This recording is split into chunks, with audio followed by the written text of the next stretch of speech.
Okay, everyone, welcome to our live stream. It's 4:30 CT PM. It's I think 10:30 Eastern time. Good morning, good evening, wherever you are based in the world. Today we will talk about 2.5 things.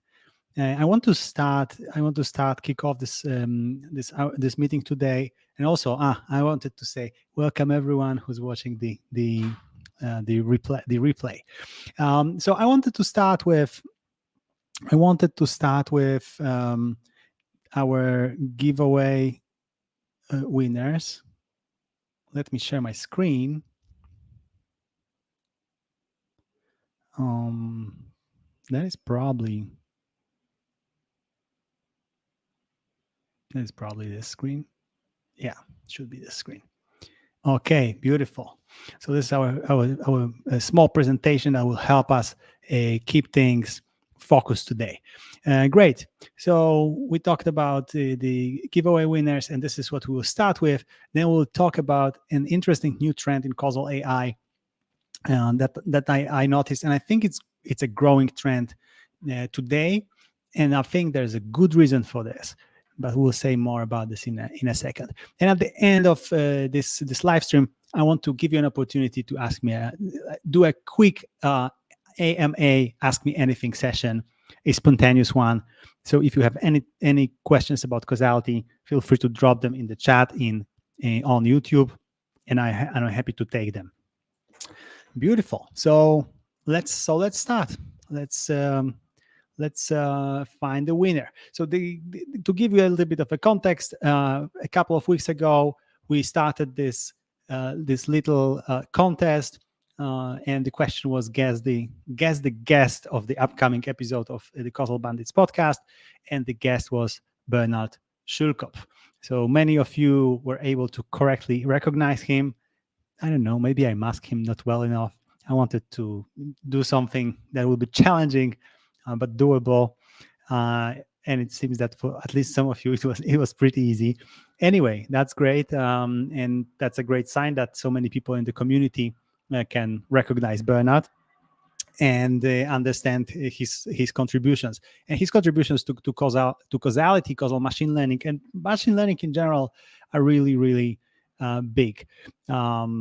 So he started with Vladimir Vapnik, one of the godfathers of modern machine learning. He was his former PhD student.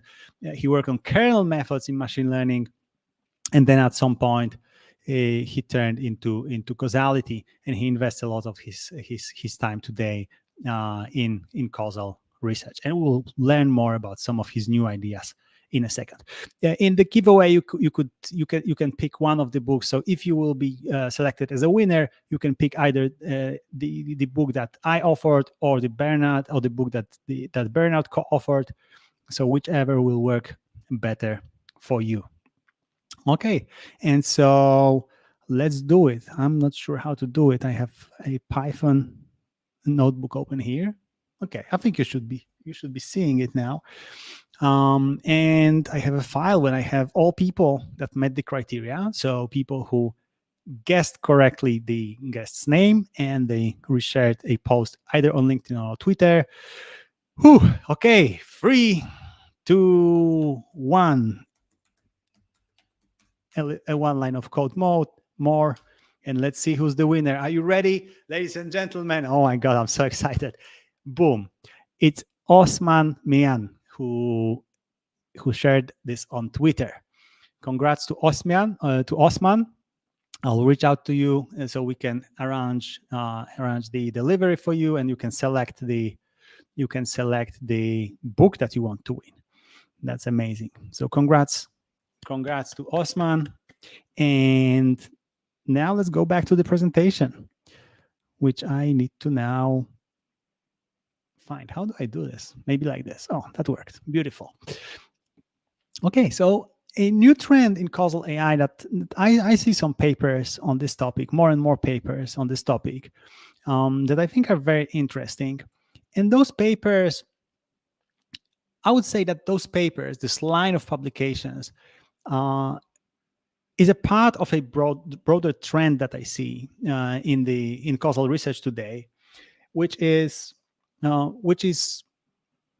focused more on practical challenges that people who want to implement those methods face. So it's less about thinking in abstract terms about causality. It's more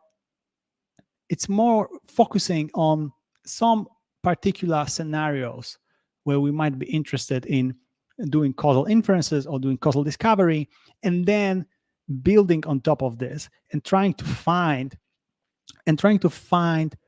creative ways in which we can leverage the nature of the situation so that causal inference can be valid. Our causal inferences can be valid and can be useful. And so one of the papers, I will only mention 3 papers today, but there are many more. One of the papers is this one, Causal Definiti by C1 Guo and Victor Töv, also co-authored by Bernard Schulkopf and Ferenc Huszár. And so this paper was accepted last year at NeurIPS. It's called Causal Definiti because it makes use of the Definiti theorem. If you're familiar with probability theory, you might be also familiar with this theorem. If not, it's not that important. What is important here is that the authors here have shown that we can sometimes infer some information about the causal structure behind the data that we observe from the data, assuming that this data is exchangeable but not IID. IID means independently and identically distributed. Exchangeable is another condition that is a weaker condition than IID. So IID is a special case of exchangeable data, but exchangeable data, so all IID data is exchangeable, but not all exchangeable data is IID. And if data is not IID and it is exchangeable, we can actually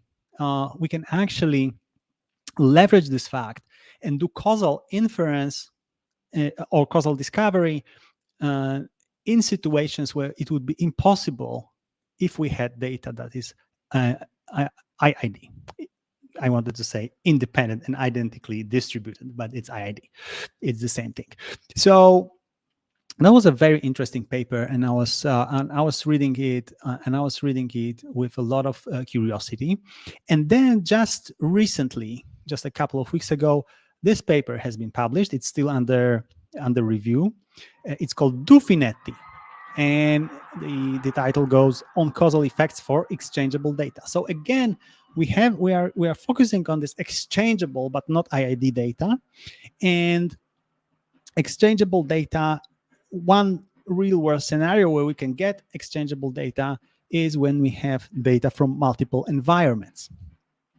And so in this paper, the authors show that under this condition of exchangeable data, we can actually identify causal relationships, do causal discovery and causal effect estimation in a broader in a broader set of circumstances.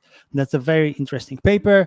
I wrote about this paper last week in our newsletter. If you don't know our newsletter, you can find a link below in the description.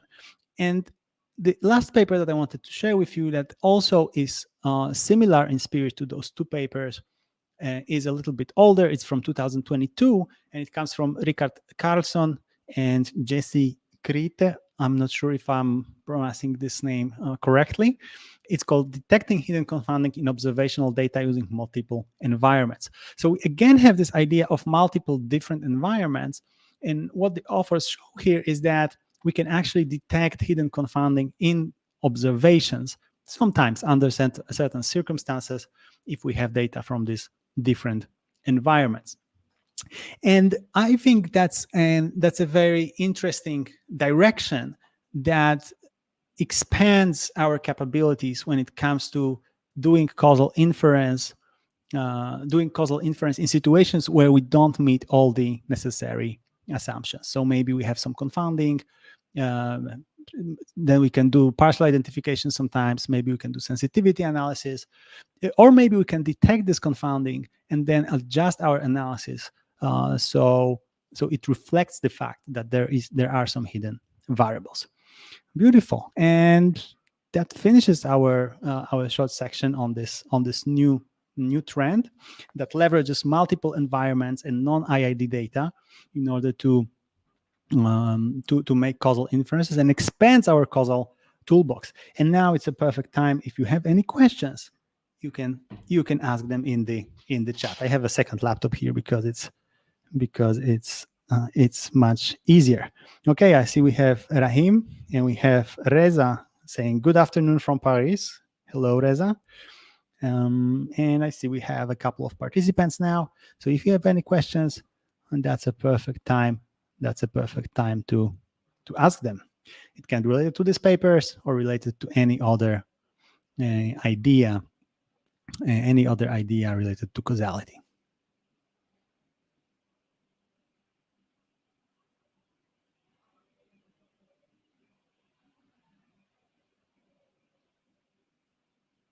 Okay, it seems we don't have any more questions. So we will finish with that. Once again, congrats to Osman, and see you next time. Thank you.